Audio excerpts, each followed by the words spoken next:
Hi mga Megs! Welcome to my vlog. Tara, samahan niyo ako sa aking 10-hour flight going to Riyadh, Saudi Arabia. But before that, OOTD check muna tayo. Paak! Wow. So my rule when it comes to traveling, always wear comfortable clothes, especially kung mahaba-haba ang biyahe. And alam niyo ba mga Megs, first time ko na ganito kahaba yung flight, kaya may halong kaba at excitement, especially Philippine Airlines, ang aking sasakyan going to Riyadh. So, this is it mga Megs. Handa na ako kaya punta na tayo sa NAIA Terminal 1. At ito na nga, nakarating na tayo mga Megs. Sobrang ganda ng Terminal 1. And dito, nakalampas na tayo ng immigration. Thank you, Lord. But oops, huwag kayong mag-alala kasi I'll be discussing yung mga tinanong sa akin sa immigration and mga needed documents, most especially pag government employee ka. This time, papunta na ako sa boarding airline and this is it. I'm ready mga Megs! See you soon, mahal kong Filipinas! At ito na nga mga Megs, nasa loob na tayo ng airline. Ayan. And nagbigay si Pal ng traveling kit or included na siya sa binayaran natin sa ticket. So, what's inside the small pouch mga Megs? Ayan, samahan niyo ako para buksan. At ito na nga. Unang-una, merong sleep mask, mga Megs. Ayan. So, gamit na gamit ito, mga Megs. Alam nyo naman, mahaba-haba yung ating biyahe. And, meron ding toothbrush and toothpaste. And last but not the least, ayan, meron din silang socks. Actually, nagbigay din sila ng pillow and blanket. Hindi ko lang naisama sa video.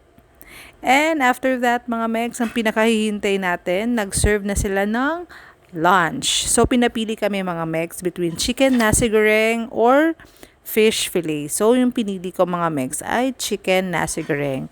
Ayan, meron silang pa-utensils. And meron din silang binigay na bread and butter. And after that, meron ding salad plus the dessert na chocolate bar. Ayan, as you can see naman mga Megs, medyo masikip talaga. And to tell you honestly, na-disappoint ako kasi nga, malita yung leg compartment niya. And, diba, sobrang haba ng biyahe natin. And ganun lang kalit yung space. So, good luck sa biyahe ko. Diba, mga Megs? But, okay lang yan. As long as meron silang po food. Ayan. So, unang tinikman ko mga Megs ay itong salad nila. Ayan, hindi ko alam kung anong pangalan ng salad na to. Pero, ayan, tikman na natin. Kitang-kita naman sa mukha ko mga Megs. To tell you honestly, di ko siya nagustuhan yung salad nila. Pwede na. Ayan. And after that, titikman ko muna yung ating chicken nasi goreng. And ito na nga mga Megs, ang pinakahihintay ninyo. Ano ba yung mga needed documents or ano ba yung tinanong sa akin ng immigration? And ito na nga, iisa-isahin natin while tinitingnan nyo akong kumain ng aking lunch. So, yung unang hinanap sa akin ng immigration officer, mga Megs, ay OEC. But since hindi naman tayo OFW, so sinabi ko sa kanya yon. At nagtanong siya yung purpose ng travel ko. And yung sinabi ko ay vacation. And since yung visa ko nga papuntang Saudi ay family visit visa, so tinanong niya sa akin mga Megs, if first time ko ba daw mag-visit dito sa Riyadh? And I said yes. That's why hinanap sa akin ng immigration officer yung proof na nagwo-work yung sister ko dito sa Saudi. Buti na lang nakapag-print ako ng ikama and ID badge niya. So, pinakita ko din sa immigration officer yung proof ng home address niya dito sa Riyadh. At ito na nga mga Megs. Ito yung mga nagpakaba talaga sa akin kasi hinanapan ako ng birth certificate mga Megs. Actually, naka-ready ako ng birth certificate ko. Kaso, yung hindi ko na ready ay yung birth certificate ng sister ko. Kasi nga, it will serve as a proof na magkapatid kami.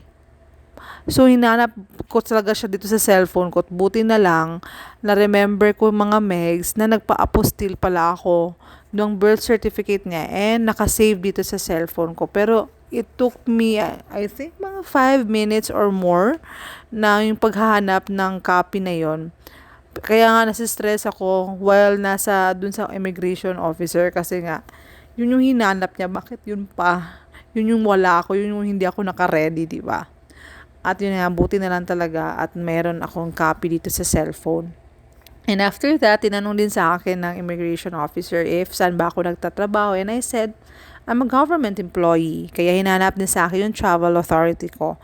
And ready ako dyan, o, diba? And after that, pinakita ko din yung proof ng return flight ko. And, tada! I successfully passed the immigration. Oh, ba? Grabe yung pinagdaanan ko dun sa immigration. Buti na lang na-comply ko lahat ng mga documents needed.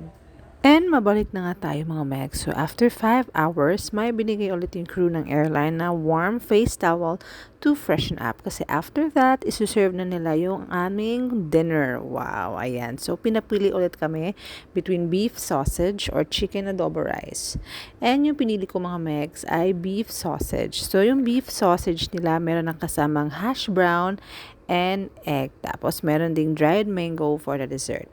Kasi, nga, para di masyado akong busog kasi feel ko, kakain na din kami sa labas ng aking fam-bam pagdating ko sa Riyadh. Pero di halata dyan mga Megs, pagod na ako dyan, di ba? Kasi nga, masyadong maliit lang yung space ng leg compartment, hindi ko masyadong ma-stretch yung aking paa. But yun nga, inihintay ko na talaga na umabot na kami sa Riyadh. Kasi gusto ko na mag-stretch. And here it is mga Megs, after 10 hours, isa sa mga makikita mong obvious na nakarating ka na ay disyerto makikita mo. Unlike diba, pagpunta ka sa Manila, puro buildings, but dito literal na disyerto mga Megs.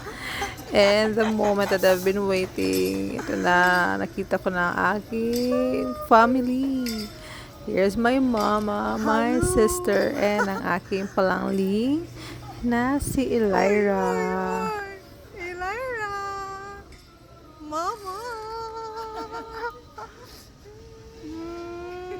Uy! Uy! It's your tita ganda!